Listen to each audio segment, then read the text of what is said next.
This is Patriots Playbook. The legend. So you're just telling me it's time to start? Oh, okay. All right, well, fair enough. I think the way that I've termed this in the past, Bailey has a little je ne sais quoi. He got a little something. I actually don't like the off-season professionally. Does anybody like the off-season? Because we've had not arguments, but fun. Trendsetters here. Yeah. Right? Now, here's your host of Patriots Playbook, John Rook. Trendsetters? Trendsetters. Okay. Well, I kind of like that. Do we want to be trending on X or something like that? Or, I don't know. Although Bill Belichick's been trending all day long on Twitter/X today. The entire day. And so I keep looking because whenever I get back on Twitter, and I'm going to call it Twitter. I don't care what Elon says. But every time I go on, I see sports trending. Bill Belichick. I'm like, God, did they fire him yet? They fire him yet? And by the way, and welcome into the playbook. This is Jets week. And I realize it's a little strange. It's almost a little bit, it's just weird. It doesn't feel like it, does it? We're in the last week of the season. This is we're in the never world, never land or whatever you want to call it, because we just don't know which way to go. It's almost like we're stuck in neutral, and we haven't been given the shove in the right direction yet. Kind of like the old 62 Chevy 2 that I had back when I was a kid growing up. It was one of those, 3 speeds, with a stick on the transmission on the drive shaft, right? It wasn't 4 on the floor. It was a stick on the drive shaft. Do you ever drive one of those cars? Never had one of those 3 speeds, right? Okay, so that's what I learned to drive on, right? And the car constantly stalled out because I couldn't downshift in time whenever I needed to downshift. I'm up in third speed or whatever because I'm driving, 45 or 50 miles an hour plus on the road. And then, whenever I would come to a stop sign, I'd have to hit the clutch, downshift so I could start again. And of course I would hit the clutch and then I would forget to downshift again. And of course then the engine would just like that and I wouldn't go anywhere. And I feel like that's where we are right now. Thank you. Yeah, I thought that was a pretty good analogy too. I just came up with that too, by the way. But that's really kind of where we are. That's all. By the way, Evan is off in the locker room, if you're wondering about Evan, because they moved practice time or they moved interview time to 2 o'clock today. And God only knows why, because nobody gives a crap anyway. But, hey, that's okay, fine. So they moved interviews to 2 o'clock. That's Evan's job as, the quote-unquote beat reporter for Patriots.com. So Evan's gone to the locker room. Evan will join us next week. We will have, by the way, I'll go ahead and mention this, but even though this is the final game of the regular season this Wednesday, and there won't on this weekend, and then there won't be any playoffs thereafter, which is one of the few times that, we've actually had to say that over the 22-year history of this program. We will do a wrap-up show next week. Now, I know PU is going to, they're vacating the Wednesday time slot. Is that right?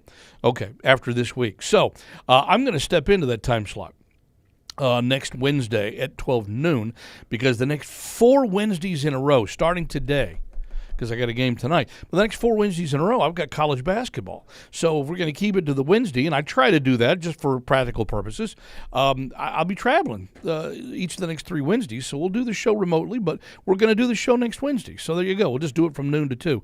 And, we'll update everybody on social media on that one anyway. But we will do a season wrap-up show next Wednesday because, frankly, next Wednesday we might also have something to talk about, and we might not have something additional to talk about. And that's really kind of where I am today, because every time I, open up a website and I see Bill Belichick trending on X, or every time I open up, a newspaper on a website, of course, or I'm reading something of interest, it's something about Belichick and the Patriots and, we're not moving forward here. We're on to the Jets. We're worried about the Jets this week, which is what he said. And I don't think we can really expect him to say anything more than that. That's the way he's always been, and it's the way he's always going to be. And in all honesty, I just, we were just talking about this a short while ago, and I think Maureen actually came up with a pretty good thought that no one has entered into the equation just yet. It's a pretty good, I think, little, I don't know, conspiracy theory. Do you want to call it a conspiracy theory? I guess we could potentially do that. Because I think it stands to reason that because of everything that's gone on, the way this season has progressed, if the Patriots lose, 4-13 isn't going to set well with anybody. And even if they win, 5-12 is still the worst record that they've had in 23 years. So I'm kind of wondering, you would think that just because of everything that's hanging over our heads and all the questions that get asked of the media or the media asked of Bill, have you thought any more about your future, Bill? And we're on to the Jets. Okay, that's fine. But you got to ask the question. Doesn't it stand to reason that getting this done sooner rather than later is in the best benefit in everyone's best interest? In other words, as soon as the gun sounds on Sunday, when the game is over, one way or the other, shouldn't somebody say or do something, or shouldn't we know that there's a meeting between, football ops and ownership and on which direction we're going to go here? Doesn't it stand to reason that if a decision's already been made, that it will be announced quickly? And here's two reasons why I don't think that's going to happen. Okay? And this is why I'm asking you guys to kind of open up the show today. I'm asking you, in all honesty, do you believe this is the end of an era in New England football, in New England professional sports? Forget the Patriots, but yeah, is this the end of an era? Because you've had a championship coach here for a number of years. You can make an argument that the Patriots elevated the entire region of New England with that, first championship back in Super Bowl 36. Clearly they won before the Red Sox ever won one. The Celtics, I know, and even the Bruins, if you're going to go back to the 1970s, they won championships. But I would argue that professionally speaking, New England was nothing more than just sort of a passing regional phenomenon, a regional sort of fancy to other people around the country. To those, for instance, a lot of you know I grew up in Texas, right? I grew up a fan of the Dallas Cowboys because that's just where I grew up. And remember thinking back in the day, New England, right? That's the Bruins, right? And then maybe the Red Sox, right? Oh, and the Celtics. They have Bill Russell and Larry Bird and, okay. So, but it was an afterthought. And then after Super Bowl 36, it changed. New England's perception changed. And those of you who are living outside of New England, please correct me if I'm wrong. I'm okay with that. I'm a big boy. I don't mind being wrong if you think I'm wrong. But I'm telling you, someone who came from outside of this region and who now has lived in New England for more than half of his life, that's me. Something changed when the Patriots won a Super Bowl. And maybe it's because that was about the time that we really started seeing the National Football League become our primary sport, become our go-to sport, become our football, hot dog, apple pie, and Chevrolet sport, just like the commercial there. Baseball, hot dogs, apple pie, and I shouldn't say Chevrolet, even though I just did. They're not a sponsor. Toyota. Okay, let's put Toyota in there. Do you understand where I'm coming from? Maybe a little bit. The Patriots really put the stamp of New England professional sports on the map. Hockey is just sort of a regional thing. Like I said, basketball, okay, a little bit. But the Celtics were largely hated for years because they always won back in the day. When Russell and Heinsohn and Cousy and, because they won all the time. I remember when I worked for the San Antonio Spurs years ago.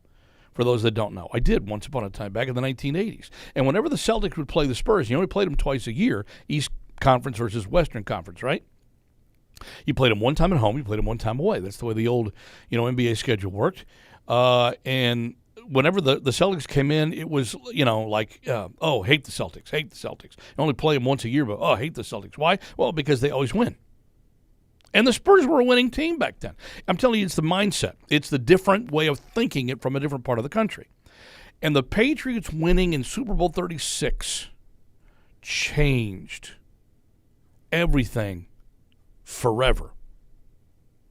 So we're embarking upon, one way or another, a new era. And maybe this new era includes Bill Belichick for the first year or two. I don't know. The original premise here is my thought process here is that if this doesn't happen in the first 24 to 48 hours, it ain't gonna happen after the season is over. That's my thought. Now, rip me a new one next week if on the show. It's perfect long. You rip me one now if you're like disgusted by that thought. I don't think it'll happen unless it happens in the first 24 to 48 hours. Number one, I just think it makes sense that that if you've already made a decision, yeah, it's kind of like ripping off the Band-Aid and letting the scab start to heal. So if he makes it by the first day or two, it tells me two things. Number one, they've pretty much already decided he's still going to be around as coach. Maybe they've already made a decision. We don't know this, okay? We don't know this. And number two, Marine, I got to give you full credit for this one, okay? Can you imagine having Tom Brady's ceremony in June without Bill Belichick as the head coach? Right? Think about that for a second. What are we going to do? Are we going to fire him and then invite him back and just say, oh, our bad, Bill? Really, think about this. Brady's coming back for the thing that we're going to open up the entire stadium for, likely, right? I don't think anything's been decided, has it? I don't think it's been decided. It's above our pay grade here. But I can foresee them opening up the entire stadium and selling out 60,000 people for Tom Brady's, Hall of Fame induction. I can see that. And we're going to do it without Bill? No, we're not going to do that without Bill. It's not going to happen. So if you're going to keep Bill around through then, what do you do about the franchise? What do you do about the future of the team? What do you do about next year? I'm just saying. I honestly, the more I think about it, and nobody in the media here, brilliant geniuses that they are here in the New England, Boston area, but nobody in the media here has brought that up. No one except Marine. Okay? Hoorah. That's a good job. Outside the box. Yeah. Well, that's way outside the box, brother. But you know what? You laid that one on me when I walked in the door in the studio just a little while ago. And you totally and completely flummoxed me with it. You flummoxed me and flabbergasted me. Because I'm like, holy crap, he's right. He's 100% right. Now, maybe they do pull the trigger. Maybe they decide to bring in another coach. Because I still slightly, honestly, if we're making a change here, I still slightly favor Mike Vrabel, and I'll tell you why. Number one, we find out this week, and I guess I was just unaware. I suppose, it was, knowledge in Tennessee, but you find out this week that he's in the last year of his contract with the Titans. So he could be a free agent once the season's over. And the Patriots will not have to make a trade or do anything to get him in. Number two, you remember when we had his Hall of Fame ceremony here a couple of months ago? And at halftime of the game, and he was like, all right, well, we need to move it along here so we can get back to the game. We got a game to play here is the words that he actually used. And I was thinking, and he said it at the time, and I think I wrote about this, but I'm like, who the hell is we? Mike Vrabel said that, by the way. We got a game to play here. Who is we, Mike? Cue the Twilight Zone music. Yeah, right? Right? Come on. Anybody else buying that one? I've given you two huge reasons now, why I don't think Bill gets axed next week. I don't think it happens. Now, maybe that delights you. Maybe that, you're fine with it because, with all due respect, he's still going to go down as one of the greatest, if not the greatest, NFL coach of all time. One of the greatest coaches, period, of all time. Maybe you don't like the way that he's, handled things the last few years. And you know what? You wouldn't be wrong. But we're not privy to any of this just because, in all honesty, he plays his cards closer to the vest than even the best poker players in the world. This is liable to have been discussed already. It's to some extent, to some level. Think about it. The Krafts are not dumb. They're extraordinarily smart, bright, intelligent, forward-thinking people. Remember, we were the first NFL franchise to have a website.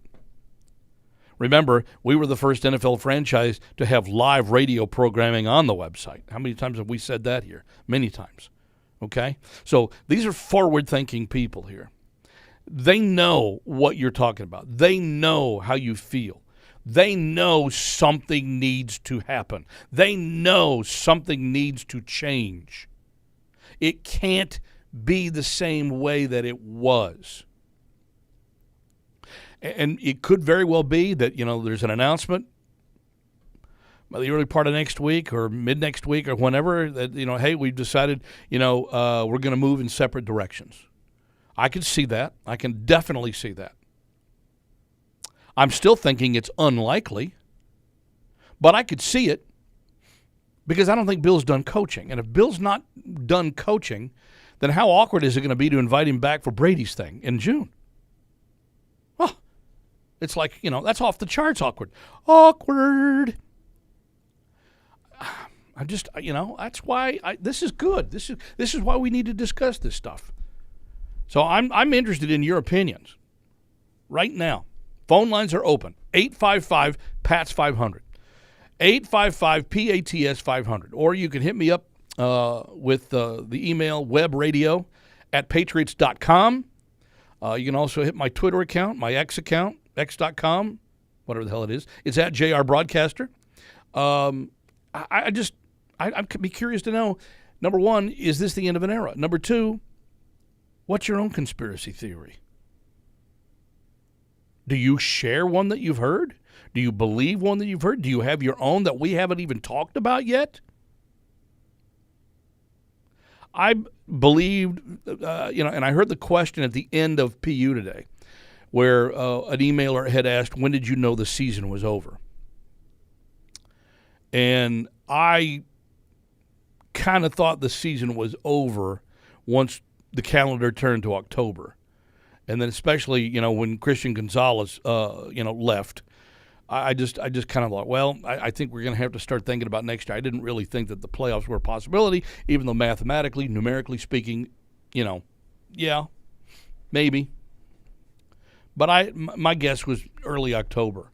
And so since that point in time, it's kind of like, all right, we're kind of treading water around here, but at the same time, hey, we're on to whomever, like we always are around here. We've been conditioned, I think, for that over the last several years.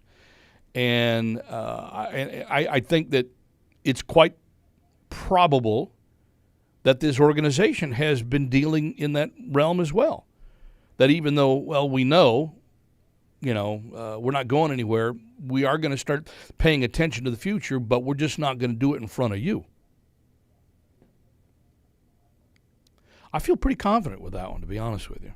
Now, maybe I'm reading the tea leaves wrong, but based on reading between the lines, which is something that I love a good conspiracy, okay?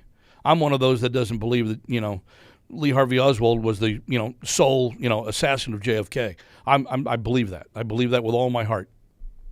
So I love a good conspiracy. And Marine just fed into it today. So this is good stuff for me. I like this. This is neat. Okay? Neato. And the reason is because I'm open to possibilities. I don't like things that are cut and dried. Maybe there's a little bit of assurance to you when things are cut and dried, but I'm not sure that I go for that. See, I think good conspiracy is kind of like putting a little cayenne pepper on your chili. You need a little spice. And I kind of feel like this is one of those opportunities. And I've thought more and more, even though everybody assumes, and especially, God love them, the New England media that covers, the Patriots. Mike Reese is one of them, and I respect Mike immensely.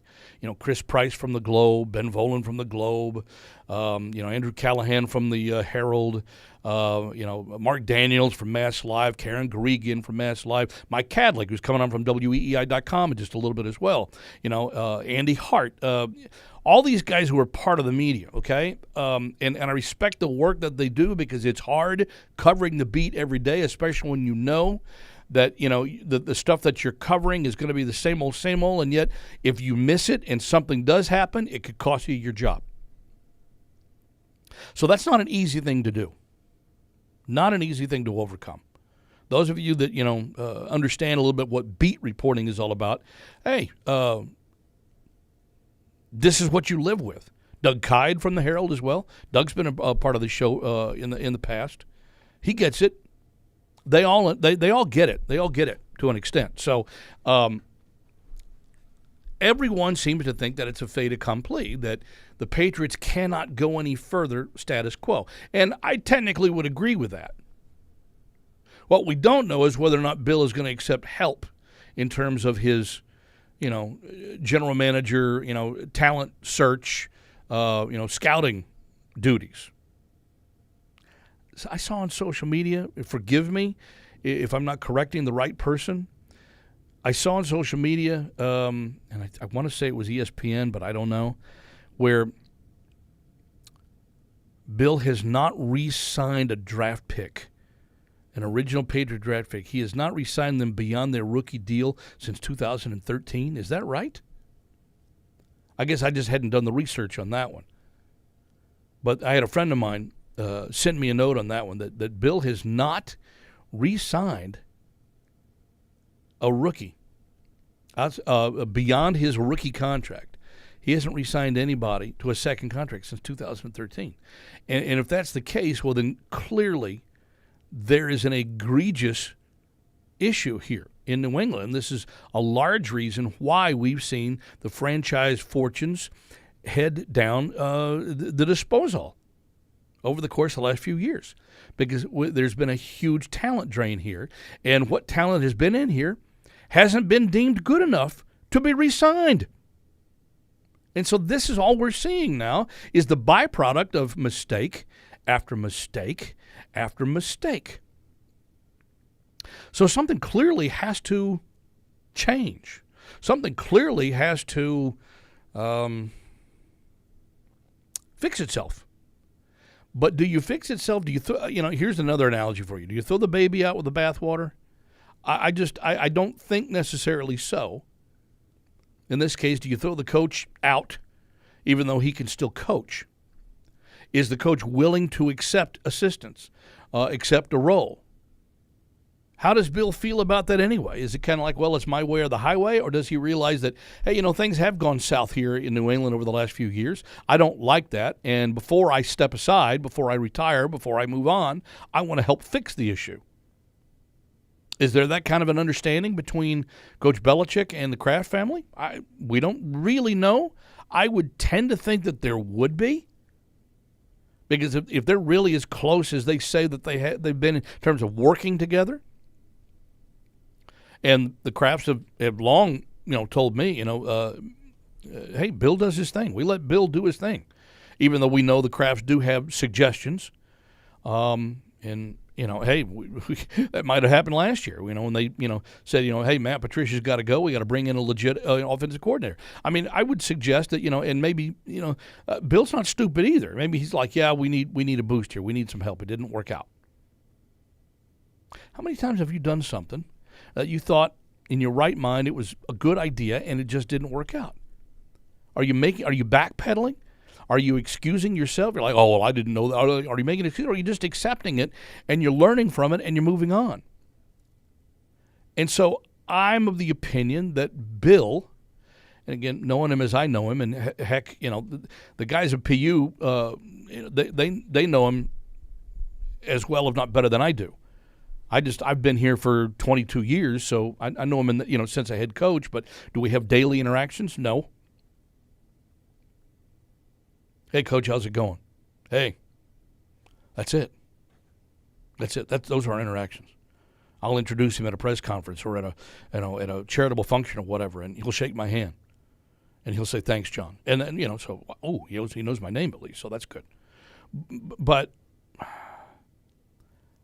I'm of the opinion that Bill is not as stuffed shirt overbearing as you may think he is. It's just my impression. And I'm not a member of his PR staff here either. I'm not. I'm not here saying this because I love Bill or I want Bill to stay or no. This is just based on my observations here, and I'm not giving anybody any state secrets. Just pure, unadulterated observation from someone who does not really have, a stake in the game. I mean, that's just, that's just kind of where I am with this. So I would tell you that, what you've heard from other players, what you've heard from veterans who are not only here, but especially those who have left the team, who are a part of the dynastic run of 6 Super Bowls. In fact, there's a recent quote from Rob Gronkowski I saw on social media that said, Coach Bill Belichick is definitely my number one coach on my list. He's not just top 5. He's number 1 on my list of the best coaches I've ever had in my career. That was from Gronk. And I think most players who have played, especially a number of years under Coach Bill, feel that way. And I believe that ownership feels that way. And I've sensed over the last couple of weeks, more and more people feel that way. Like, we could be giving up, the best coach who ever walked the planet. Does that mean there aren't other good coaches out there? Of course not. There are a bunch of really good coaches out there.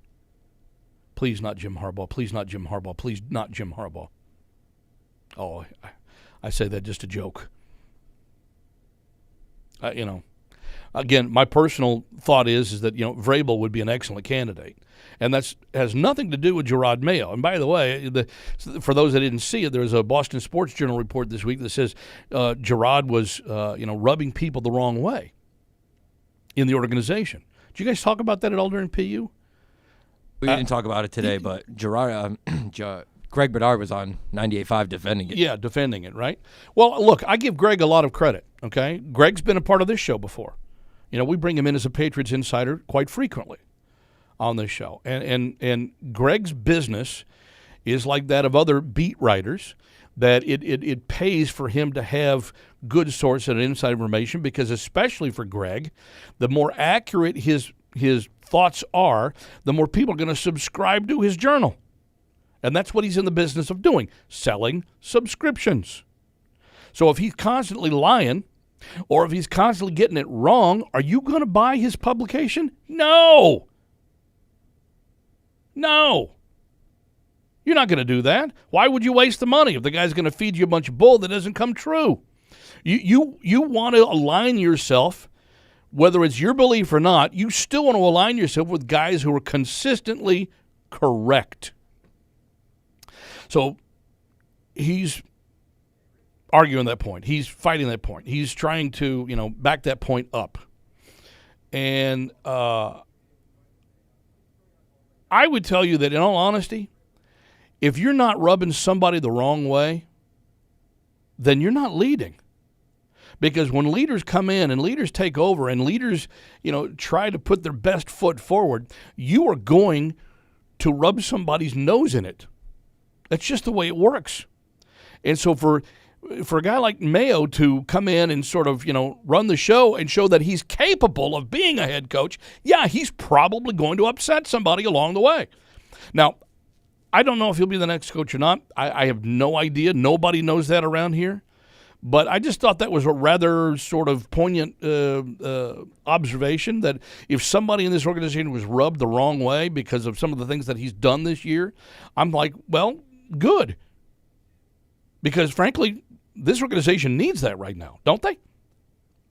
Status quo is what we don't want around here, right? I think that's important. So I think that's just another kind of fly in the ointment that we can put in around here. And again, my question to you is do you believe this is the end of an era, and which scenario do you think plays out? Let's see who's accurate with this one, and then we can tally up the score next week or the week after, whenever it happens.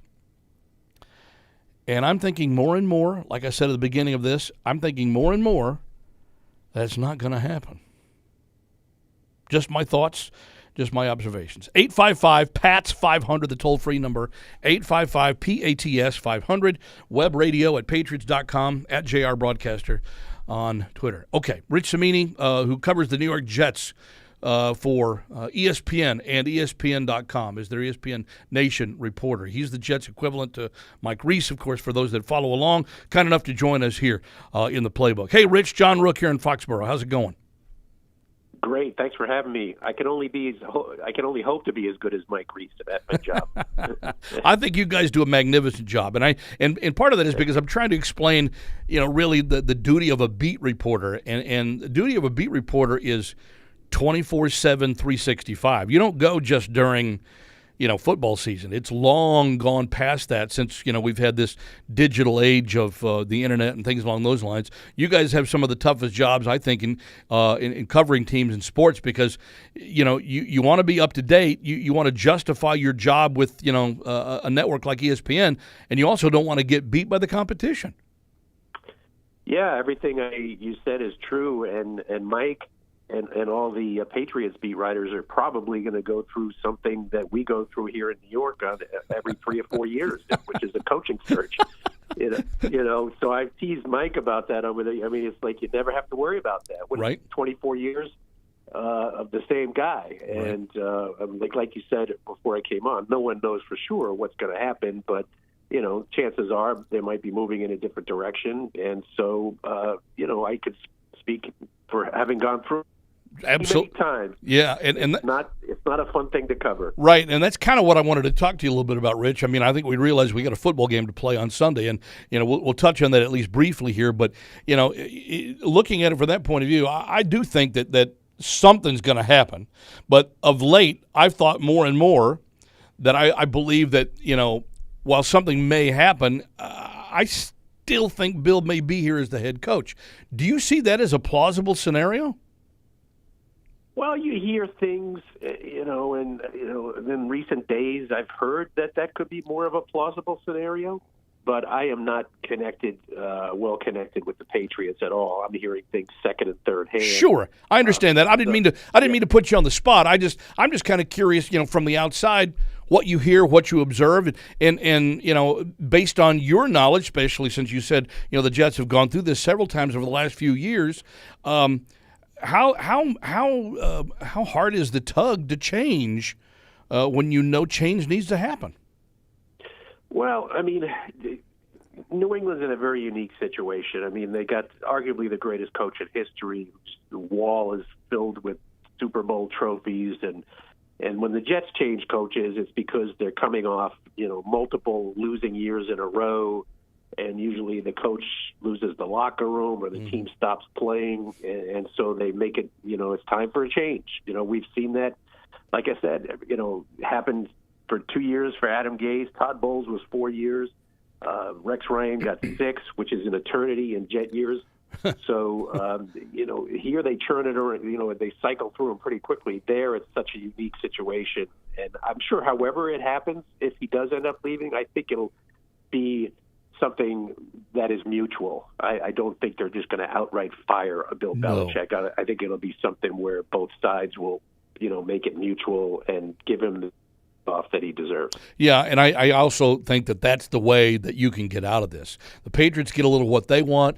Bill gets what he wants. Everybody wins as long as they find a meeting of the minds. And like I mentioned earlier before you joined us, my thought is that if they've already kind of made up their minds on this, it'll probably happen sooner rather than later once the season is over, Sunday afternoon at a little past, 4 o'clock. The longer that it lasts, the more status quo you're probably going to find it'll be. Yeah, to me, the interesting thing is, is whether they'll trade him. That's how he got there, right? Right. Back in 2000, the Jets traded him for a first-round pick. Probably one of the greatest, if not the greatest, trade in NFL history was Robert Kraft trading for Bill Belichick. Mm-hmm. Right. And so, will they try to trade him to get some compensation in return? That's a question that's really foremost in my mind, just as a casual observer from the outside. I would think they would do what Bill wants. I mean, if there is an opportunity out there, a team that really wants him, I think the Patriots would try to do something like that. But I don't think they're going to hold him up or try to do something that would prevent Belichick from seeking another job elsewhere. Yeah, I think that's kind of where we're sort of at a loggerhead here on that one, just because I think out of respect for Bill, they wouldn't hold him up. But at the same time, you have to look out for the best interest of the team, the organization, the franchise. And let's face it, Patriots didn't build this into a $7 billion worth franchise, for being stupid businessmen. No, they didn't, but they let Tom Brady go for nothing. So, yeah, that's true. So, they shortened his contract by a year. They'll let him escape. So, who knows? Yeah. All right, so let's then let's kind of flip this over to Florham Park, New Jersey, then, for a moment, at any rate. And while we know that the Jets are going to finish ahead of the Patriots are going to finish last in the division for the first time in more than 20 years. The Jets, I don't think, in anybody's right mind, especially Jets fans, didn't take the steps forward that they felt like they needed to take this year. Does that come back to Robert Saleh at this point in time? And would they consider, if the right man is there, would they consider another coaching change? No, he's going to be the coach next year. The owner came out a couple of weeks ago and made that pretty clear that they're going to stick with Robert Saleh and general manager Joe Douglas. And so the Saleh will get a fourth year. This is one of the most disappointing seasons ever for the Jets because there was such high expectations coming into the year. But I think they'll get a mulligan because Rodgers went down on the fourth play of the season, which is just the ultimate doomsday scenario. I guess sort of like the most Jets thing ever, was losing their, future Hall of Fame quarterback on the fourth play of the year. And they never recovered. Their offense was historically bad this year, and I think they have to take a hard look at what they're doing on offense. But from all indications, Nathaniel Hackett, their OC, will be back as well. So basically, Woody Johnson, the owner, is just saying mulligans for everybody. Yeah, okay. And I do remember seeing that. And so I'm just wondering, though, if public sentiment swings one way or another in light of all of this. And let's say the Patriots win this game and they make it, what is it now? Would it be 16 in a row over the Jets? Maybe does that light a fire under somebody, again, at Jets HQ? Or, again, do they get the complete mulligan here because of Aaron Rodgers' situation? Yeah, I don't think anything would change. It would be. The owner comes out and says, "I want these guys back," and then 3 weeks later he changes his mind. I guess anything's possible. In the NFL, owners have done that before, So yeah, I guess anything's possible in the NFL. But that would stun me. I think I think they deserve another chance. I think they are so far down the road into Rodgers. And Rodgers, let's be honest, Rodgers is calling a lot of the shots here. Yeah, right. And he believes in this leadership team that the Jets have, and he wants them back. But and so they'll be back. And so they don't want to upset their 40-year-old franchise quarterback, so they're back. I was just going to say, so is it fair that he's calling the shots now with basically 1 year left to give? Well, he's saying 2. He wants to play at least 2 more years. Yeah, to me, it's a bad optic. When you have a player come in and is basically making these decisions and throwing his influence around, it's certainly a bad optic. And certainly Rodgers is doing this for selfish reasons because, he loves Nathaniel Hackett as his OC. That they're really, really close friends. And at the age of 40, Rodgers doesn't want to have to get to know a new coordinator and learn a new playbook. That's the last thing he wants to do at age 40. So he's got his own agenda. But I think the Jets are so far down the road, like I said, that for them to fire everyone and start over, I think you're minimizing what Rodgers can do because he was brought here to run his offense. And so you're going to bring in a new coordinator to install a different offense. To me, that's counterproductive. So it's not a great situation that they're in, but they made this bed, and they're going to have to lie in it. Okay, fair enough. And actually, I think that's very believable. What do the Jets do about Zach Wilson? Is he, you still got it, under his contract under control here, but do you think about drafting another quarterback to come in and learn under Rodgers and, send Zach Wilson off to the scrap heap? I'm just kind of curious what you think might happen there.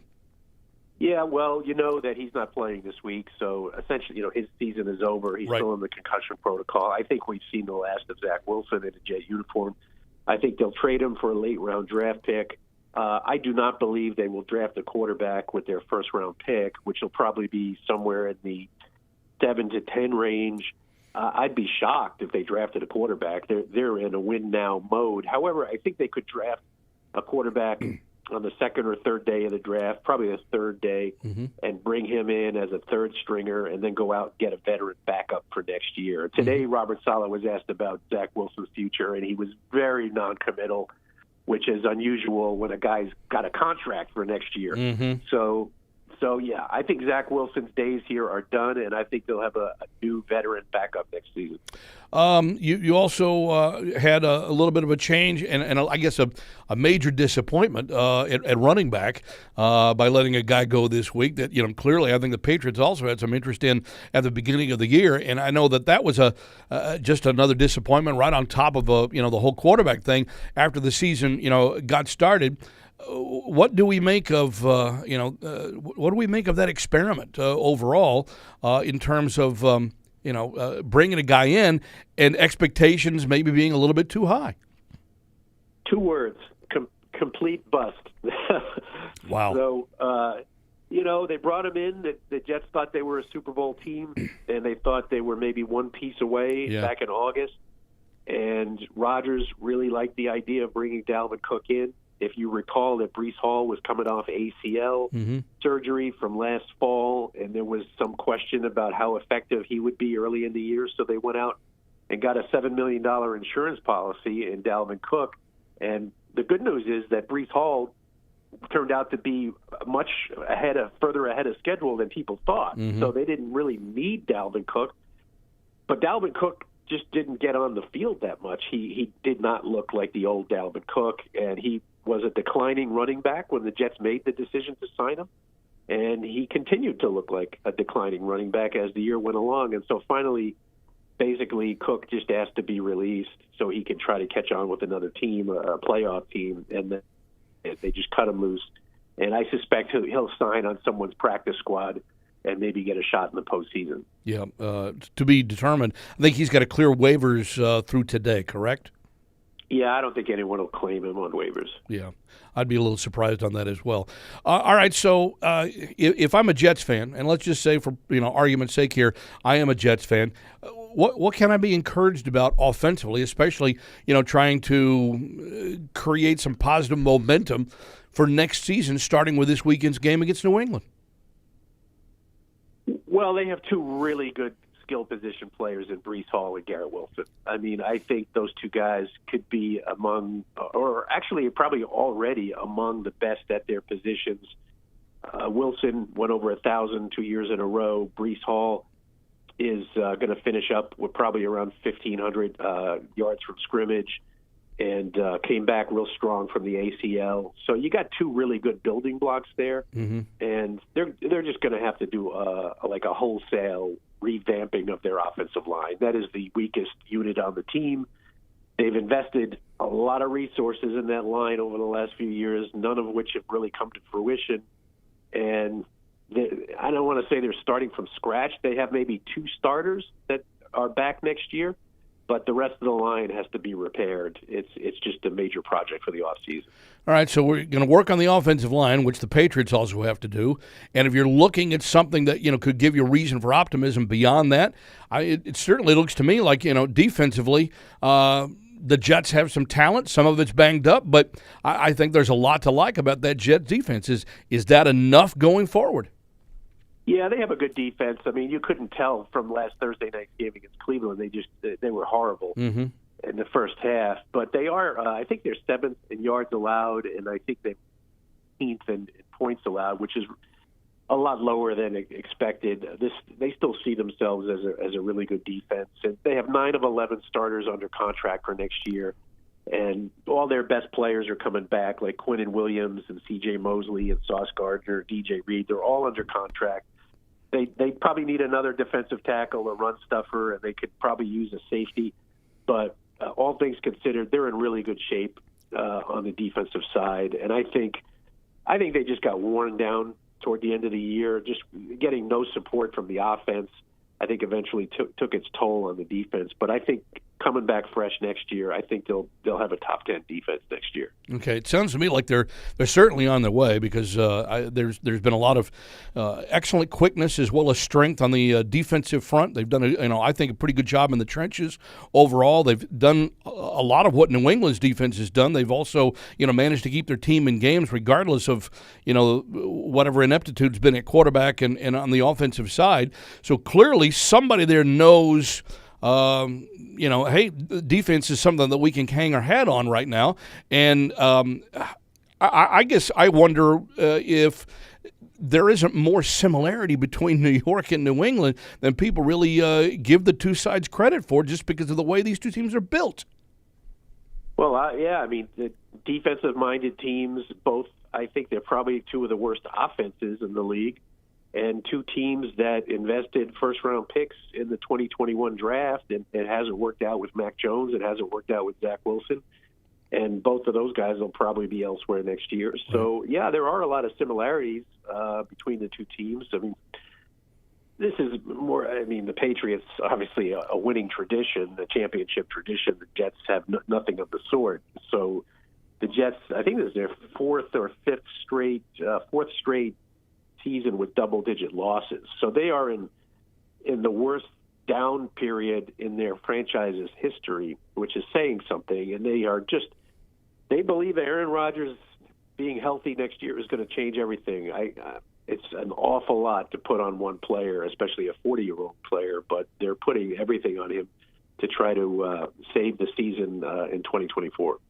I saw this. It was pinned on your Twitter account, but I guess I didn't realize it until I actually glanced through it, that Joe Namath is 80, and I know he turned 80 earlier this fall, but he's 80 years old. That just blew me away.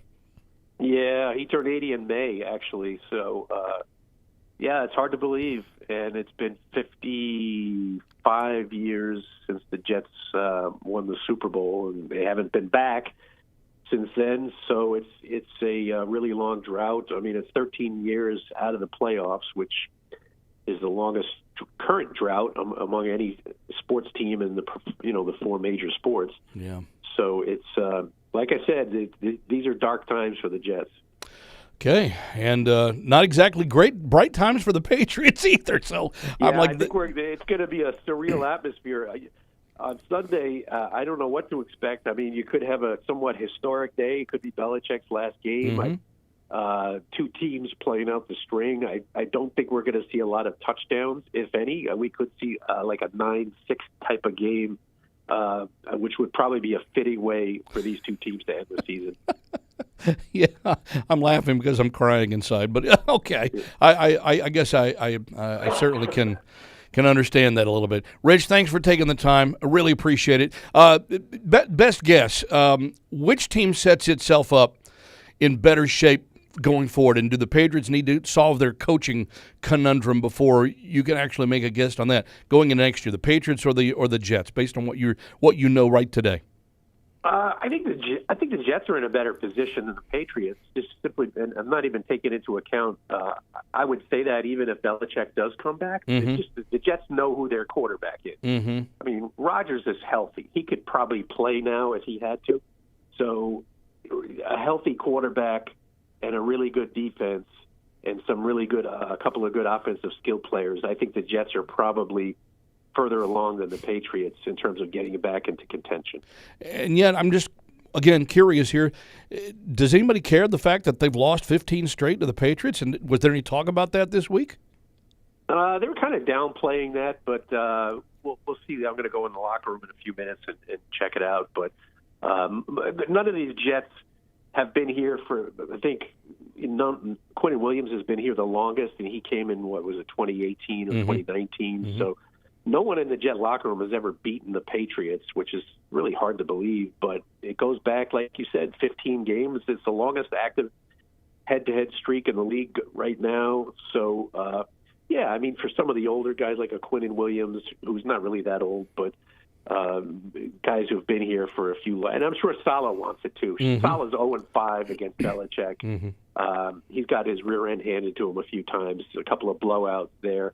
And I'm sure he was asked about it today, and he completely downplayed that particular storyline. Mm-hmm. He says basically it's just another game, which I don't believe exactly. Yeah, I think I find that hard to believe as well. But what else would you expect him to say, right? So I get that.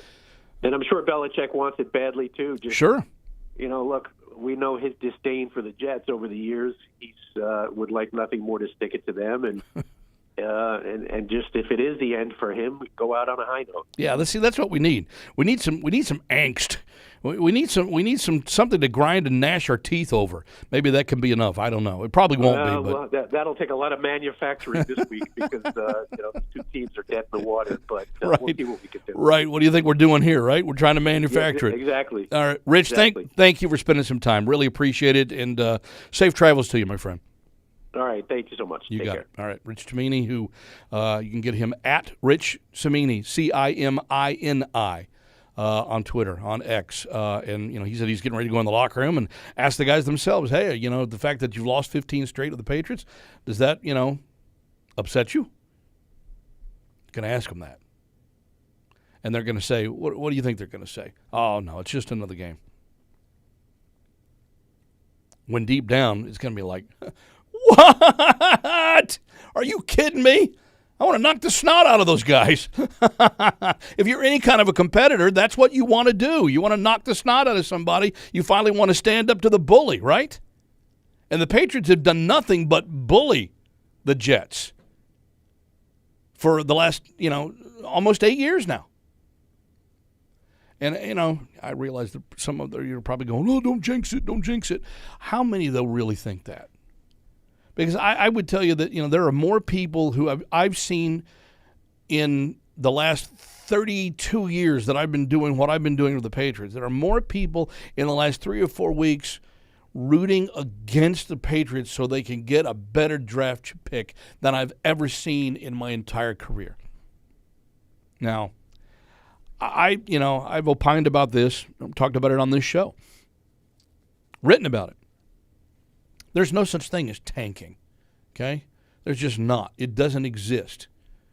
I can tell you this because I've been in these locker rooms, and I wasn't ever in an NFL huddle, but even being in huddles, there's nobody who stands across from someone and is willingly absorbing punishment, physical, if not mental punishment, from the guy that lines up across you. But you have to take that punishment in order for the betterment of the team to succeed. There's nobody in their right mind who is going to lay down. If you think that they would actually lay down in an effort to move up a spot or two, to get 1 or 2 draft picks better, again, I would argue you have never, ever been in a huddle that matters. I would argue that you've never been on a team because you're just wrong. And then add the physicality of the sport of football on top of that. No. Somebody hits me in the mouth, my first reaction is, I'm going to hit him back. This is where we get in trouble. Because, guys who retaliate, it's always the retaliatory blow that gets flagged by the official. It happens all the time. This is where you have to have presence of mind. You have to have poise under pressure. You have to have, you got to have, you got to have the right mindset. And football players are trained differently, I think, than athletes in other sports because of the physical nature of the sport. I mean, you are in a car wreck. Your body is absorbing the same kind of punishment as if you were in a car accident, probably 50 to 60 times a game. If you're an every down kind of guy, how many times do you think you're getting beat up? How many times do you think, that Mack truck is going to hit you head on? That type of impact. It happens. You suffer, some of those linemen suffer whiplash on every play. Why do you think they have neck rolls? What do you think now they're going to start making those skull caps that you see, in spring training and summer camp? Those are eventually going to be mandatory. You know that, right? We're heading that direction. We are definitely heading that direction because the sport is becoming too violent. where nobody's going to be around, and they want to lengthen the season. We're already at 17 games. We're going to go to 18. You know that, right? We are going to go to 18. How are we going to protect these guys?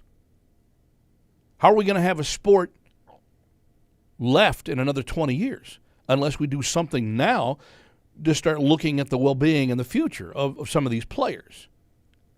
So I'm just saying the mental aspect of it is you're asking somebody to do the impossible.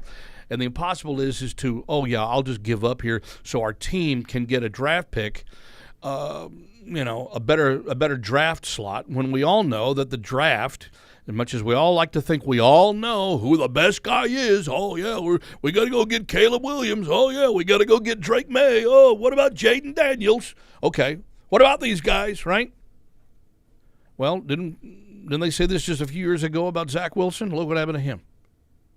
Mac Jones, oh, he's a steal at 15, right? Well, unfortunately, didn't quite work out, as Rich Cimini just kind of pointed out.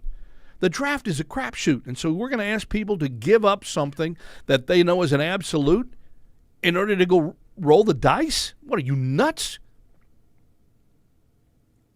It doesn't happen. It doesn't happen. Now, it's fun to think about because it fits our agenda. Our agenda is, well, hey, if they lose, they're going to get a better draft pick. Well, duh, that's the rules of the game. But, whether or not you're choosing 1 or 3 or 5 in this particular draft, I don't think it really matters. In fact, I heard today, one of the local shows here today was talking about how regardless of what happens on Sunday, Patriots can't do worse than the 5th pick.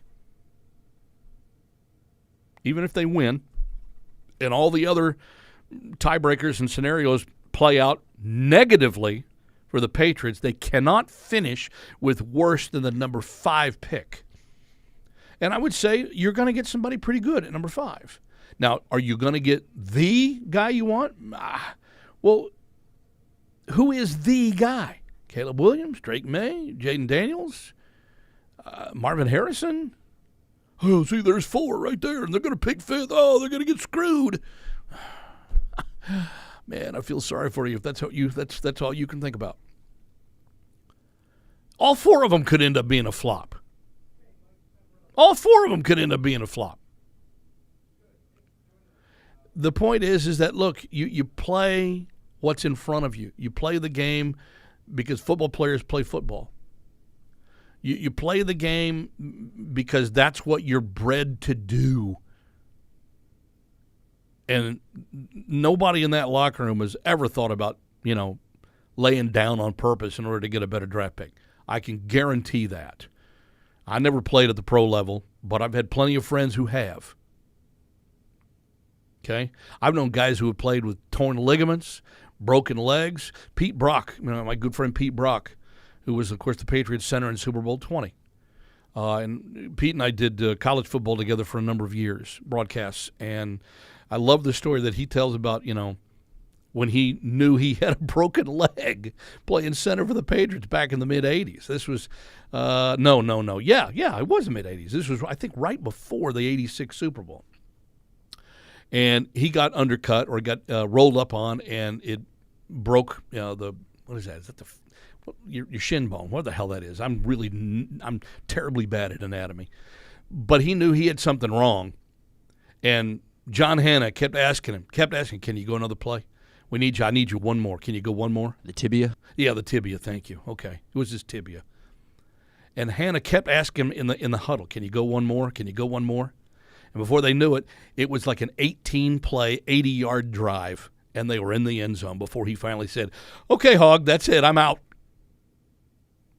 That's the nature. That's what these guys think. Okay? Guy's playing with a broken leg. He's not laying down for anybody. That's what happens. That's what happens. Pete tells the story much better than I do. But he's told that one before, and I'm like, no. And he's like, yeah. And he said, every time Hog is coming over, John Hanna is coming over and pulling me up out of the pile, he's like, can you go one more? You go one more? Need you, bud. Need you. We really need you. Can you go one more? He's like, all right, yeah, for you, Hog, I'll go one more. And before you knew it, they'd marched right down the field. and got into the end zone. That's the mentality you're going up against when you say, oh, yeah, they should tank. That ain't happening. That ain't happening. Mike Kadlick covers the Patriots for WEEI and WEEI.com. Kind enough to join us here in the Playbook today. Hey, Mike, John Rook here in Foxborough. How you doing? What's going on, John? I'm good. How are you? Thanks for having me. Absolutely, 100%. We've been meaning to do this all season long, but finally we've been able to connect here at the end of the year. And I'm just wondering how you feel right now about this whole tankathon thing that's going on. And so many people think that the Patriots, that there's something actually to this, and you probably heard at least some of my diatribe on that one. But I did. I'm just wondering how you feel about that, and whether or not you really feel it's possible for professional football players to think anything differently other than smacking the guy in the head who's across from them on the line of scrimmage. Yeah, I've been going at this a little while now with obviously with the position the Patriots are in and the idea of getting a higher draft pick, and it's obviously it's better long term for this team to pick higher than lower. That's the nature of the business. Right. And I agree that it can be a crapshoot as to whether or not a player is good or bad, and there are a ton of draft busts. But if as a franchise you have a higher pick, you get your better choice. But ultimately, it's impossible to tank in professional football. You cannot ask guys to not play. You can't ask guys to pull up on tackles. You can't tank your play calling. You can't run the ball 75. It's not going to happen from a coaching perspective, and it's not going to happen from a player's perspective. There's too much money on the line. These guys' pride is on the line. Guys are still playing for contract extensions, and guys are going into free agency. So if they can play and they put better tape on the field, then that gives them a better chance to make more money down the line. So a team, the Patriots themselves this week, are not going to tank and try to lose. There will never be that attitude in a locker room. But ultimately, is it better, for them long term if they lose on Sunday? Yes, but there's no way to calculate that. Bill Belichick right now might not even know if he's back next year, so he has no reason to tank. It's not going to happen. It doesn't happen in the game of football. Funny you should mention Bill, because I'm looking at Twitter right now, and 3 of the 4 names that are trending: Robert Kraft, Bill Belichick, Trent Brown. Yep. That's about right, John. That's where we're at right now with this team. That's for sure. Yeah. Let me ask you your thoughts on Belichick first, only because that seems to be where a lot of mindset is today.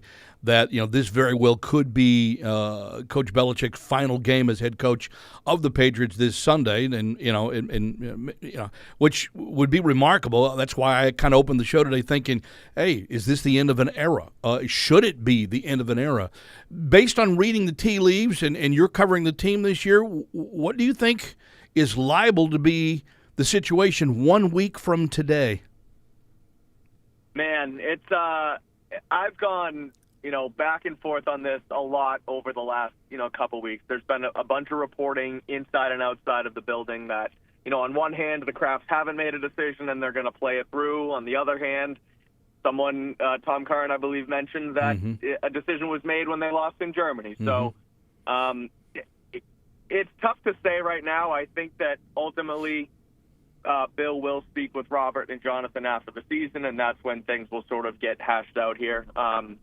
Do they have reason to move on from him? I think they do. I mean, a 4-12 season right now with 1 game to go, it's not at all what this ownership group projected. It's not what they went into the season hoping for. I know that Bill has obviously a resume of 20-plus years of great coaching, but it hasn't been great over the last 4. So if they want to not look at the past and look forward to the future, I could see them moving on from him. But at the same time, you look at it and you go, well, he is the greatest coach of all time. And they were in some of these games down the stretch, and they were a missed field goal away, and they were, maybe a hurt player away. And obviously Christian Gonzalez and Matthew Judon are out for the season. So, Bill's going to have a case when they ultimately have that, have that conversation. Me personally, I think I would move on from him. I think you look at it, and we just talked about the draft, and you might have a top 5 pick and the chance to bring in, a top-tier quarterback prospect, signal caller for this franchise. I don't think you can screw that up. And I just think that, in this day and age, in the game of football and how things have translated, You want to have an offensive-minded head coach, a guy who can grow with your franchise quarterback, and not a defensive coach who has an offensive coordinator who grows with his quarterback for 3 years and then goes off to be a head coach, and then you start that whole cycle all over again. So, looking at it, I think I would move on from him. What they will do obviously remains to be seen. Next week is probably going to be the biggest week we've seen since Tom Brady left New England around Foxborough. I think your assessment's pretty fair, and I think there would be a lot of people that would agree with you. And I think it's entirely probable that Tom Curran's original report has a lot of accuracy to it, that there was a decision made following the game in Germany. I'm just not certain that the decision is the one people think it was. That's where I find myself caught between the rock and the proverbial hard place, because I think it's possible. I look at that. Go ahead. No, I look at that the report from Curran that you mentioned that a decision was made, and I think of it, and this is just my sort of point of view on it is maybe the Kraft sat there and said, let's not make a decision, but let's not forget how we feel right now. Yeah. We're in Germany on an international stage, and we just got embarrassed by the Colts. Let's not forget this feeling when we do win 3 of our last 6 games down the stretch and things do start to turn a corner. And let's remember that, this was a part of this season too, and let's not, let emotion get the best of us, and let's make a logical decision down the stretch. So that's kind of why I think they pinpoint that game as something where a decision was made, and this is how we feel at this moment in time. Yeah. I'm led to believe that, the longer this thing goes after the game is over on Sunday, that the more likely, I don't think anything will be status quo, but I think the more likely we'll see some carryover. In other words, maybe Bill sticks around. Maybe Bill decides, maybe I do need a little help in the personnel department. Maybe they've been cooking up something, since October or even before in an effort to try to fix that. The problem is the lack of information that has not been there for anybody. Bill has done a great job of deflecting it. The Krafts have not said anything. And that's kind of what we're all craving for, which is why really you hear some of these wild stories that are out there, because there's so much of a demand for something somewhere. And it sounds to me like, look, we got to know something. And I think once the season is over, we should know something. But the longer that it goes, and hey, I'll give you this one, because we just talked about this opening hour of the show today, something that nobody has touched on. Nobody has touched on this yet. But Tom Brady comes back for the Hall of Fame induction in June, correct? Mm-hmm. Correct. June 12th, I believe. Okay, so he comes back on June the 12th. Is Bill Belichick the coach? And if he's not, do they invite him back? So I haven't written or talked about it, publicly, but I've thought about this a little bit too over the last couple of weeks with Brady coming back. So it's funny you mention that. And whether he's the coach or not, I find it very hard to believe that he can not show up to the Tom Brady ceremony. I mean, when Brady came back here again, when he was with the Buccaneers a few seasons ago, and then this past year when he came back for his Thank You Tom game that they did week 1, Belichick, spoke very highly of Brady, and it was something that we didn't see obviously when Brady was here, and it was even something we haven't seen, outside of those 2 weeks. So, right. Deep down that Bill has this profound respect for Tom and what he did for this franchise and what he did as a coach. So it would be a massive, I think, slap in the face to the franchise and Tom if Bill didn't show up. Right. I find it very hard to believe that even if things get ugly down the stretch these next couple weeks and they do want to move on and things, don't go well during that meeting, I still think Bill knows at the end of the day, maybe even after 6 months of calming down after what happened, he would show up here for Brady's retirement ceremony. I mean, I'd like to think that would be the case, but I got to tell you, look, we're all human. And, when it comes to, a boss and someone who lets you go, that's not exactly the first person you want to please 6 months or 6 years on down the line. You know what I'm saying? Fair point. Yeah, I'm like, wow, I never thought of that. And if they really want to sell the stadium out or do whatever they're going to do for Tom's ceremony, I'm just wondering if Bill somehow isn't a part of that. Maybe this is part of their negotiation. I don't know. It could be. I think all things have to be on the table here. I look at June 12th, right? And it's I don't know exactly. I can't remember the timeline off the top of my head from this past season, but that might be around or close to OTA periods. Or Correct. maybe some mini camps. So Correct. Yes. If he's elsewhere, he could easily use I'm in LA or I'm in Washington and I can't make the trip up because we have X, Y, and Z today and I just couldn't make it. Sorry. So that could be an easy little built-in excuse for him too, depending on what the off-season schedule looks like for his team. Something to consider. You're 100% right. By the way, just out of curiosity, you mentioned those teams as potential landing spots. If he does coach somewhere other than New England, what's the most likely landing spot, do you think? I've gone between the Chargers and the Commanders. I think Washington makes a lot of sense because it's close to where he grew up. Still on the East Coast, so he's not going too far from family. They don't have to jump complete ship and go across the country. I would assume that he's going to take Steve and Brian Belichick on him with his staff, so they won't have to move too far either.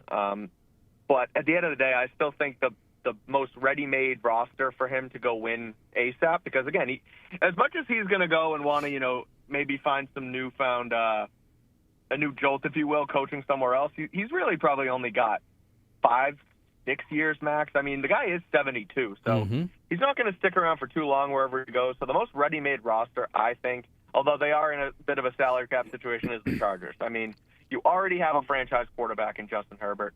You have talent on that side of the ball in Mike Williams and Keenan Allen and Austin Eckler. And again, it sort of reminds me of what Brady did in Tampa. He goes to the most ready-made place where he can step in, add his value. The Tampa needed a quarterback in Brady.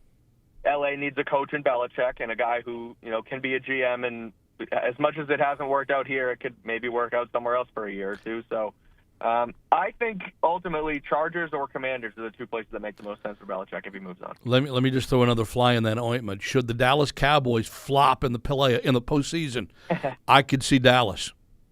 I agree. I'm with you there too. That's another one. Again, if they do, like you mentioned, John, flop in the postseason like they have, that's another team who's probably a coach away. Yeah. They have Dak Prescott. They have a ready-made defense. They Yeah. have weapons on offense. Yep. You can bring in Bill Belichick there. That's a perfect place for him as well. Yeah. Again, as long as we're scatter shooting here, that would be one potential target. How far away are the Patriots at the stage of the game? This weekend's game aside, how far away is this team, in your estimation, from getting itself back into contention, taking into consideration, again, the close games that they did have this year and the absolute ineptitude that they've had on offense much of this year? Is there enough in certain parts that they could legitimately build and contend next year? Their defense is a playoff defense right now, today. They're a top 5 in a majority of categories. They have one of the best run defenses in football. Right. Their pass defense, when healthy, you bring back Christian Gonzalez and Marcus Jones, and you sort of retool the cornerback room a bit, but their defense is ready-made to make a postseason run. The offense, however, is obviously, like you mentioned, a different story. They're going to need a quarterback. They need weapons. You need a number 1 wide receiver. You need some tackles. So, look, as far as and you can do that all in one offseason. You can bring in a Caleb Williams, a Drake May, a Michael Penix, whoever you draft, Jaden Daniels, right? Yep. Or you could go get a veteran in Baker Mayfield and who has had some success in Tampa, or Kirk Cousins, if you want. Like, there's quarterback options out there, right? But then you got to go get your number 1 wide receiver, and you do that in the draft. You do that through free agency. That remains to be seen. And then obviously you need some bookend tackles there with Trent Brown likely gone and Mike Onwedo being a free agent. So the rebuilding basically all comes on the offensive side of the ball. And then you bring in your talent, but then you kind of got to mesh it all together. You need, whether it's going to be Bill O'Brien calling the offense or somebody else, you then need to get chemistry down and, get your playbook right and your offense correct. And so that might take some time too. So if you want to go quick rebuild, I can see it happening in 1 to 2 years. But really at that point, then you go 2 years out and your defense needs some help too. So it's tough. It's not ideal, but they do have a few holes on offense that they can certainly patch up this offseason. That's why I'm led to believe that I think whatever fix they end up going with is going to have to be a relatively quick fix because of what you just mentioned. Fact is that this defense is going to miss out on a window of opportunity here. They've got to figure out a way to beef up the offense, see if they can't get a title contending type of team with a playoff ready defense already, and that's why this is all going to be offensively. I think we're all going to be offensively challenged. I think before all is said and done between now and next August. Yeah, and that's a great point because like it sounds like okay, it's better because it's a better way to rebuild because you already have the defense. But then by the time you rebuild the offense, then the defense could be messed up, and it's almost like is it better off to just bottom out on both sides and rebuild them all at once? So, right. It'll be fascinating to see how they ultimately do it. What do you think, Mike, is really at stake this Sunday against the Jets? I mean, I mentioned a little bit earlier to Rich Cimini of ESPN that, I'm wondering if anybody in the Jets even cares that they've lost 15 in a row to the Patriots, which is certainly the one thing that, most people on the outside are going to look at for this game other than the fact that it could be Bill's last game as a head coach. I mean, does that matter to anybody, do you think? I mean, I look at it as potentially Bill's last game and then potentially Matthew Slater's last game. Mm-hmm. A guy who's been here for a long time and has talked a lot about, considering retirement. So I guess that's what's on the line as far as a Patriots, perspective. But, like, winning or losing, I guess on one hand it's good to go out on top if it is their last game. But at the end of the day, they're out of the postseason. So, I mean, it could be ceremonial. It's going to be something that a lot of people have eyes on because of the fact that Belichick and Slater could be gone. Mm-hmm. But really, what it comes down to the most, I think, it's the draft pick. And it's the bottoming out and losing the game. And they're not going to lose on purpose, but fans and media and, pundits around the league are going to be scoreboard watching, throughout the entire afternoon to see where the Patriots, where the Commanders, where the Arizona Cardinals land on the scoreboard and, see how this whole thing plays out by the end of Sunday. So I think that's really what matters to fans right now could be the draft position, honestly. Yeah, of course, the draft position, which, of course, is a crapshoot in and of itself. So, that's why the whole tanking thing just it's utter nonsense, because – hey, I mean, a couple of years ago, we thought that a guy like Zach Wilson's going to be really good in New York, right? And he won't be suited up for the Jets this weekend. Thought that Mac Jones might end up playing out okay too, especially after his first year here in New England. Yeah, another interesting thing from that too is you look at the Houston Texans last year, who were vying for the number one pick and wanted the number one pick, and they win week 18, they fall to number 2, and then they land C.J. Stroud, who is their franchise quarterback right now, and they could make the postseason as soon as this year if they win on Sunday. Where you look at Carolina, who had the number 1 pick, and they have Bryce Young, who hasn't been up to snuff with them as far as quarterback either. So it really is. It is a crapshoot, and you can look at preseason and rankings all you want, but at the end of the day, you don't really know until after they get in your building. No, you don't. That's very true. Hey, Mike, thanks for spending a little time. Really appreciate it. I look forward to doing it again. Hey, you got it, John. Thanks for having me. We'll talk soon. You bet. Mike Kadlick, at Mike Kadlick, Kadlick, where you find him on X.com. And follow his tweets there, covering the Patriots for WEEI and WEEI.com. Yeah, see, it's still trending. Look on X. Robert Kraft, Belichick. 1-2, right there.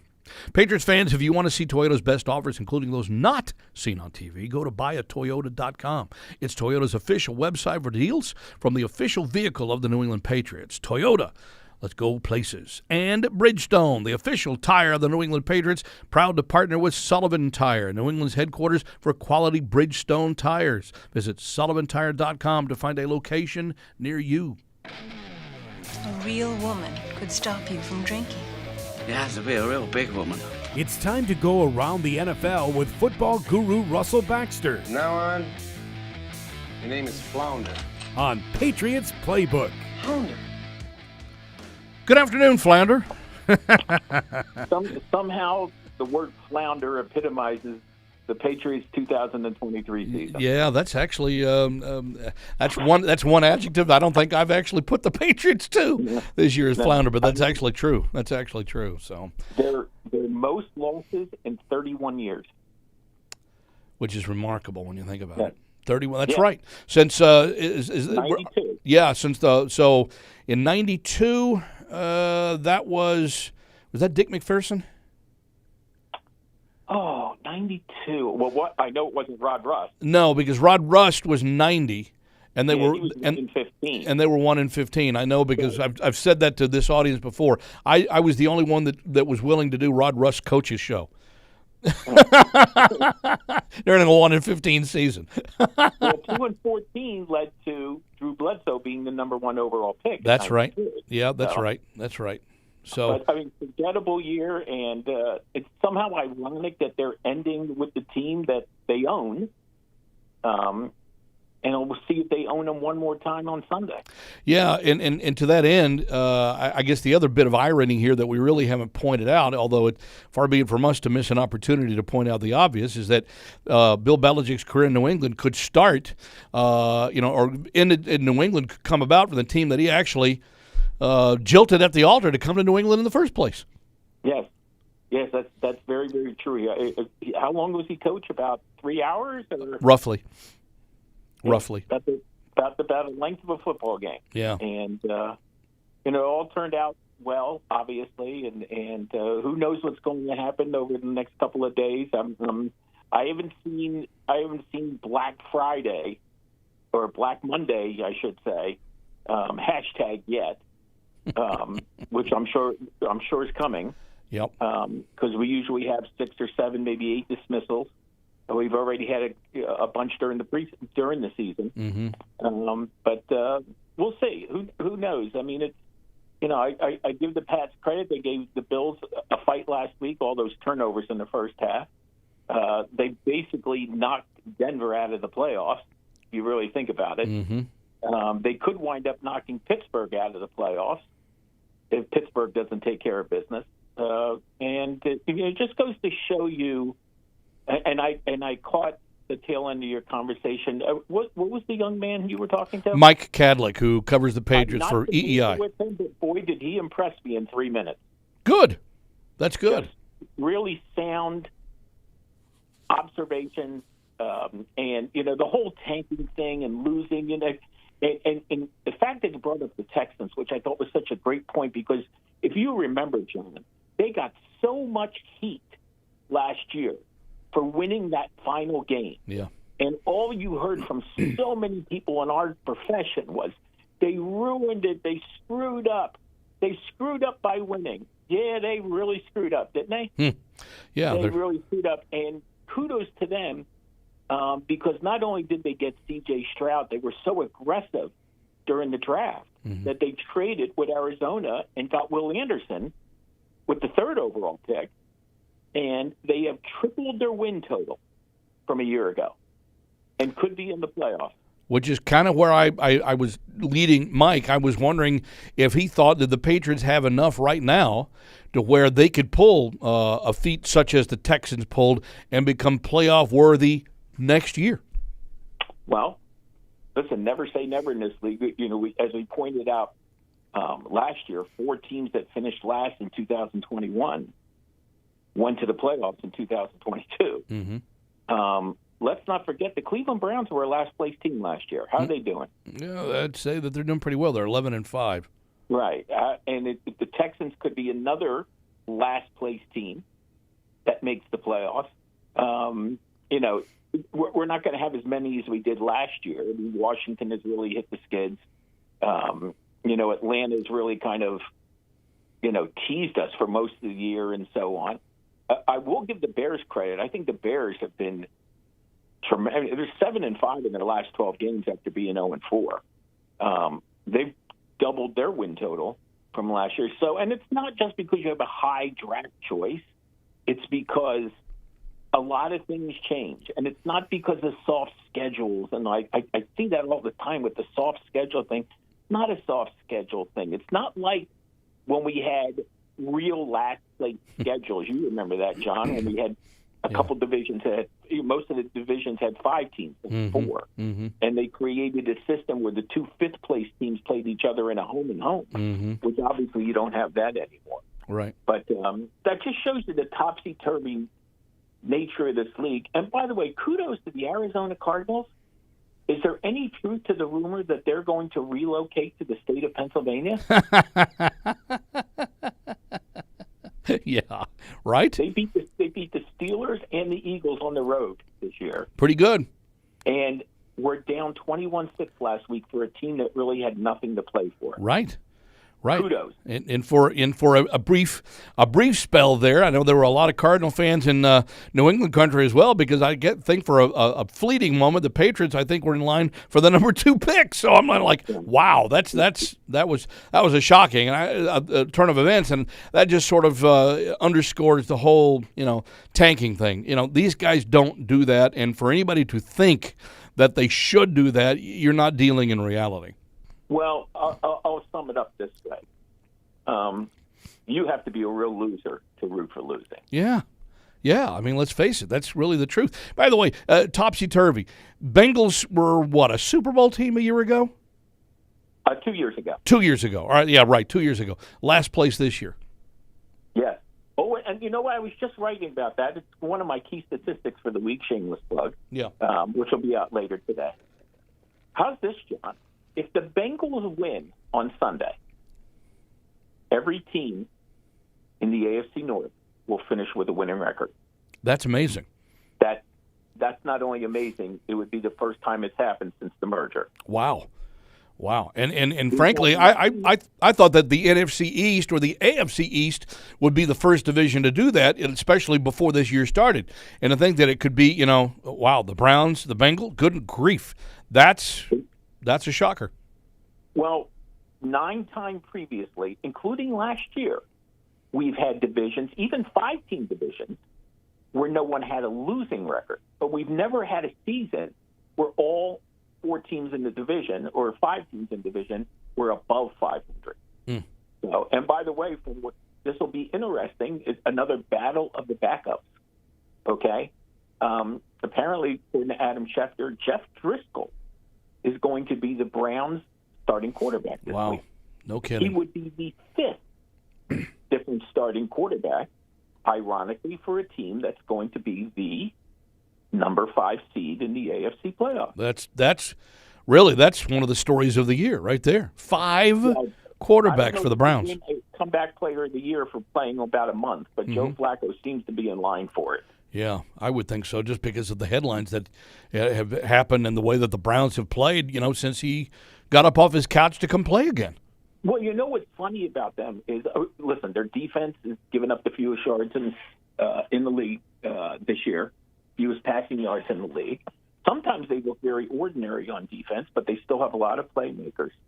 But, it's not like Joe Flacco has come in here and thrown a bunch of touchdown passes without interceptions. He's been, he's just, it's like watching an intramural football team, the Cleveland Browns. John, they turned over the ball 35 times this year. That's a lot. And still have an 11-5 record. It's what there's like almost like this devil-may-care attitude to them, and so on. And I think it's served them pretty well.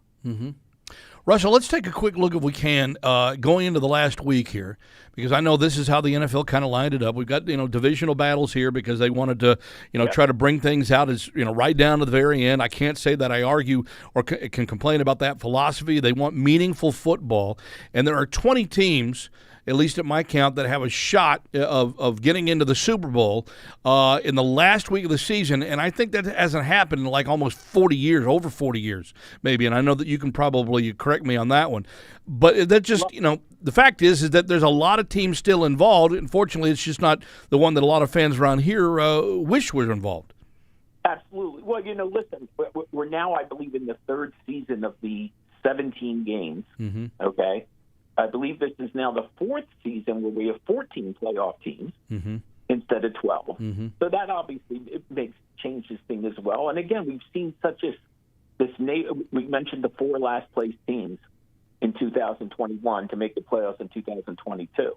John, there were 3 last place teams in 2020 that made the playoffs in 2021. Yeah. So it's not like it's not a recent trend. It's been a very recent trend, this revival of going from last to first and so on. Hell, when the Eagles won the Super Bowl, back in 2017, they were in last place the year before, and they went from 7-9 and won the whole thing. So that's again what New England did with Kansas City to a good group. And Kansas City's now won 8 division titles in a row. That's one of the longest streaks in NFL history. But those are the anomalies, and we shall see. I mean, we have 2 number 1 seeds that are totally different from a year ago. It's San Francisco and Baltimore. Last year it was Philadelphia and Kansas City. They both got in. We'll see if it serves them well and so on. But this last week of the season is always fascinating to me because with teams clinching, who are they going to play? Right. Who are they not going to play? Especially San Francisco and Baltimore. Do you take the risk of not playing at all and being rusty in a couple of weeks? I even heard John Harbaugh kind of talking about it from 4 years ago. You'll remember the Ravens were the number 1 seed in the playoffs. And after Derrick Henry got done running all over the Patriots in the playoffs, he came down to Baltimore and ran all over them. So I just find it very, very interesting how this plays out. Who's going to – I mean, we're seeing the Rams are going to start Carson Wentz this week. They're a different quarterback. How these teams that are getting – and I understand the Rams, they're going to be a wild card, so we'll see them right away. But who gets in, who gets left out, the pressure of a winning in can sometimes be a little over, even though you're playing at home. I'm watching the Packers this week. If they win and they're in, but the Bears are very improved. Saturday with Houston and Indianapolis. Okay, both of those teams have had remarkable seasons. But those teams, think about this, John. The Colts and the Texans combined to win 7 games last year. Combined, right? And they're both 9-7. 9-7 this year, right? And playing for something meaningful this week. Yes. That's right. Absolutely. I was just going to ask, Russell, of the teams that look to be in position to play their way in, or let's say they've already clinched, they're already in, of the team, which teams really do you think should be worried about where they are at present? I don't know that there's a whole lot of worry over the Ravens, let's say, for instance, but maybe there's a little worry in Philadelphia. Maybe there's a little worry, I don't know, about the Jaguars. Maybe there's, a little worry, someplace else. What do you feel like is the scenario here, and what does history tell us in terms of playing well at the end of the year to use as a springboard into the postseason? Well, I think listen, Philadelphia's really been kind of in a funk for about a month and a half. They're 1-4 in their last 5 games. And think about that Christmas game against the Giants. They're up 20-3, and then in a heartbeat, they're up 20-18. They collapsed in the second half. Last week against the Cardinals, they gave up what? Basically a bunch of touchdowns in the second half. They had to collapse in the final couple minutes against Seattle. They got blown out by. I'd be very worried for your Philadelphia because last year you hung the fact that you could rush the passer, and your defense was pretty respectable. So that we don't really see that this year. So that to me is very, very surprising of how. And I know they've had coordinator changes and all that stuff.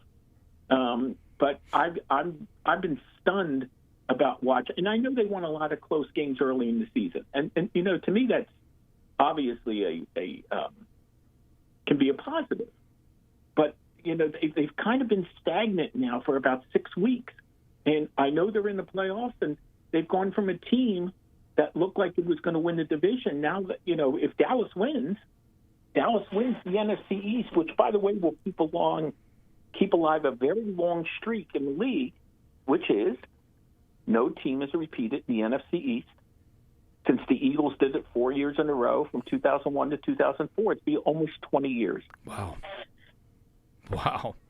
Yeah, and of course we've got also the battle for AFC East supremacy this weekend. How it's played out because of Miami coming back to the pack, and then Buffalo, going from 500 to where they're now 10-6.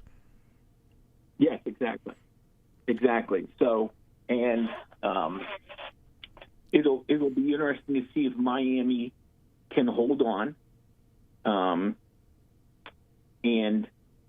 win the division. They haven't won the East, by the way, since 2008. I'm going blank there. Yeah, I was just about to say. I think it was Tom Brady's knee injury year. Yeah, exactly. Mm-hmm. And by the way, they were both 11-5. Mm-hmm. Okay, but including the playoffs, since the Bills have had Josh Allen as their quarterback, I want to say they're 10-2 against the Dolphins, including they 48-20 this year.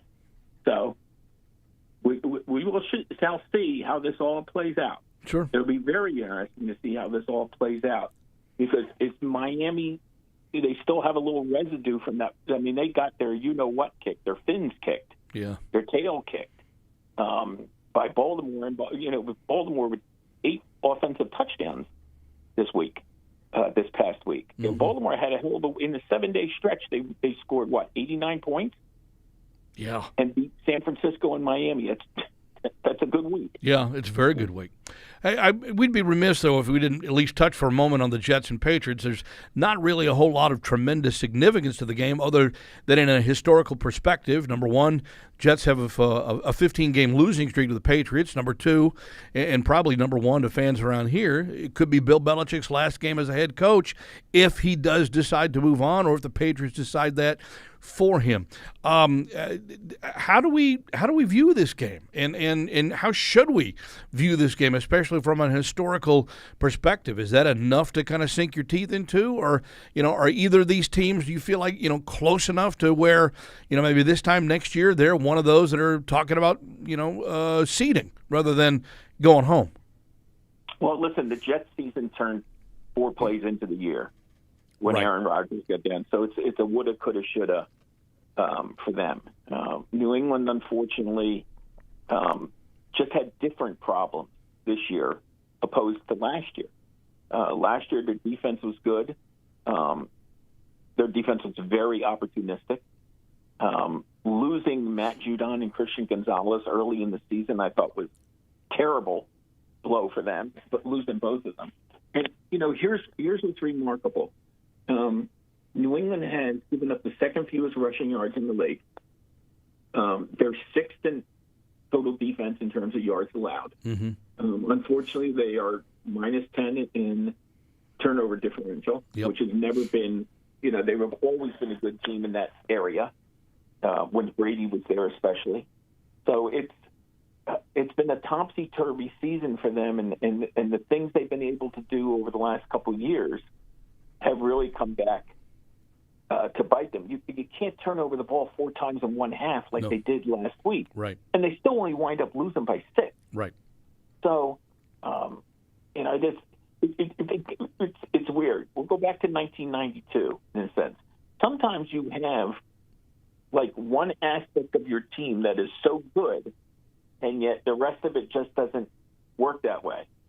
And I know this is more of a player thing than it is a team thing. But in 1992, the other team that finished 2-14, John, besides the Patriots, were the Seattle Seahawks. Mm-hmm. They set a record for a 16-game season by scoring 140 points.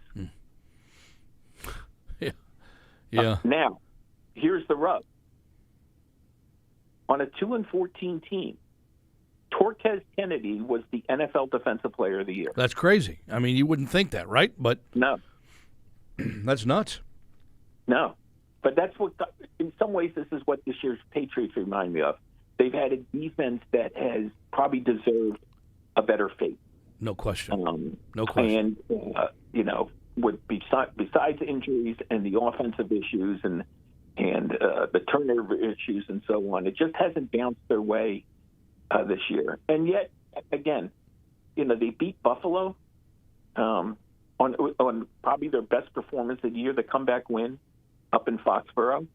So they've lost their share of close games. They've also got manhandled by the Cowboys, by the Saints, et cetera. So it's been a year or two that it's almost mystifying, right? Because it's not like they have just continuously lost nail biters. They've laid, or like I used to say, they've laid some eggs, and in some instances, they've laid a frittata. Yeah, that's right. Scrambled egg. Yeah, that too. Yeah. Do you think this is Bill's last weekend to coach the Patriots? Just on a personal note, based on what you've noticed and what you've kind of looked at from afar. I have it. I really have a tough time thinking this is just how it's all going to end.